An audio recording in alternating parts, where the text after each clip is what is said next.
अल्हम्दुलिल्लाहि रब्बिल आलमीन वस्सलातु वस्सलाम अला सय्यिदिल मुरसलीन। तफसीर तिब्यानुल कुरान सूरा फातिहा की तफसीर। सूरा फातिहा आयत नंबर 6। इन लोगों का रास्ता जिन पर तूने इनाम फरमाया। इनाम याफ्ता लोगों का बयान। सूरा निसा आयत नंबर 69। और जो लोग अल्लाह और उसके रसूल की इताअत करेंगे वो इन लोगों के साथ होंगे जिन पर अल्लाह रब्बुल इज्जत ने इनाम किया, जो अंबिया, सदीक़ीन, शुहदा और सालहीन हैं। सूरह मरियम आयत 58। जिन लोगों पर अल्लाह ने इनाम किया वो औलाद आदम में से अंबिया हैं और इन लोगों की नस्ल से जिनको हमने नूह के साथ कश्ती में सवार किया, और इब्राहिम और याकूब की नस्ल से, और इनमें से जिनको हमने हदायत दी और इनको मुंतखब कर लिया। जब इन पर रहमान की आयतें पढ़ी जाती हैं तो वो सजदा करते हैं और रोते हुए गिर पड़ते हैं। अनाम याफ्ता लोगों के रास्तों का बयान। इन अनाम याफ्ता नफूसे कुदसिया के रास्ता पर चलने का तकाजा यह है कि बंदा अपने आप को बिल्कुल लिया अताते इलाहिया और इसकी कज़ा पर राजी होने में जज़ब कर ले, और ऐसा हो जाए कि अगर इसको यह हुक्म दिया जाए कि वो अपने बेटे को ज़िबा कर दे तो इसकी इस तरह अतात करे जैसे हजरत इब्राहीम अलैहिस्सलाम ने की थी, और अगर खुद उसको ज़बा होने का हुक्म दिया जाए तो अपने आप को हजरत इस्माइल अलैहिस्सलाम की तरह ज़बा करने के लिए तैयार पाए। और अगर किसी बड़े मनसब पर फायज होने के बाद इसको किसी से इल्म हासिल करने का हुक्म दिया जाए तो हजरत मूसा अलैहिस्सलाम की तरह तलब इल्म के लिए रवाना हो जाए और अपनी बढ़ाई को आर ना बनाए।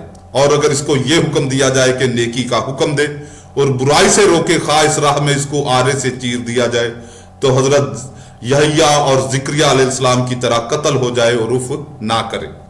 सख्त मुज़ी बीमारियों में मुब्तला किया जाए तो हजरत अय्यूब अलैहिस्सलाम की तरह सब्र का दामन हाथ से ना जाने दे।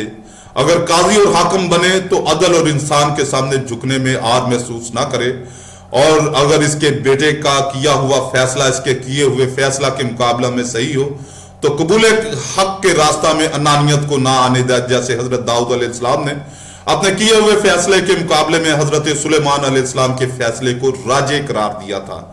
और सल्तनत और शाही मिले तो हुकूमत के रोब और दबदबा में अल्लाह की याद, अबादत और रियाजत और शब बेदारी को ना भूले, जैसे हजरत सुलेमान अलैहिस्सलाम इतनी अजीमुल शान हुकूमत मिलने के बावजूद अताते इलाहिया से गाफिल ना थे और रुकू और सजदों में रातें गुजारते थे, और कज़ा इलाही से किसी बला और मुसीबत में गिरफ्तार हो जाए तो शिकवा शिकायत ना करे बल्कि अपने कसूर नफ्स का एतराफ करे और अल्लाह रब्बुल इज्जत की तस्बीह और तहलील में मसरूफ रहे, जैसे हजरत यूनुस अलैहिस्सलाम मछली के पेट में गिरफ्तार होकर भी अल्लाह रब्बुल इज्जत की तस्बीह और तहलील करते रहे।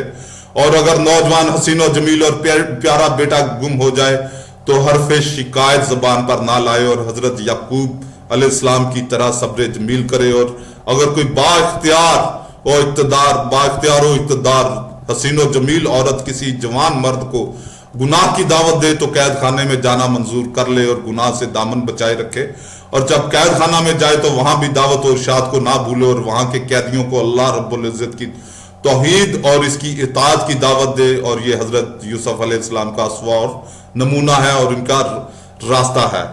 यह साबक इनाम याफ्ता लोगों की सीरतों का इजमाली बयान है, और सबसे ज्यादा इनाम हजरत सैयदुल मुरसलीन और सैयदना मोहम्मद मुस्तफ़ा सल्लल्लाहु अलैहि वसल्लम पर किया गया, और इनकी सीरत तमाम अंबिया साबकीन की सीरतों की जामिया कामल इत्तम और अकमल है, और ये सारा कुरान उन्हीं की सीरत का बयान है और इसकी तफसील आपकी हदीस और सुन्नत में है।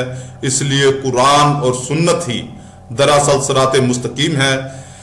इसलिए जो शख्स अनाम याफ्ता नफूसे कुदसिया की सिरात मुस्तकीम पर चलना चाहता हो वो कुरान और सुन्नत को दांतों से पकड़ ले और इन पर पूरा अमल करे इंशाअल्लाह।